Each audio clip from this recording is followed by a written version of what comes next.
Praise lord, హల్లెలూయా. ఏమండి, ప్రసంగ గ్రంథంలో అంటాడు, మీరు నీటి మీద ఆహారం చల్లండి, అది కొంతకాలం అయిన తర్వాత పైకి వచ్చిందని చెప్పేసి అంటాడండి. అంటే ఆహారం అంటే వాక్యం అండి. వాక్యం మీరు అనేక చోట్ల వెత్తండి.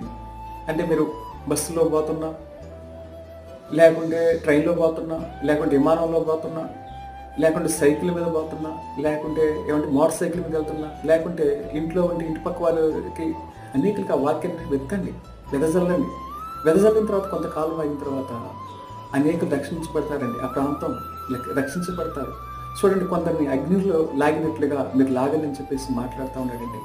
చూడండి, దేవుడు మీరు కనుక రక్షణ నడిపిస్తే ఆకాశం ఉన్న దేవుడు మీరు కనుక పరలోక రాజ్యానికి వెళ్ళిన తర్వాత నువ్వైనా నేనైనా మీరు ఎంతమందికి రక్షిస్తాడో అంతమందికి ఏమంటే ఒక కిరీటం పెట్టిన కిరీటాలు వజ్రాలు దయచేస్తాడంట. వజ్రాలు వేడియాలు దయచేస్తాడు. దేవుడు మనకు మహిమ కలుగును గాక. ఆమేన్.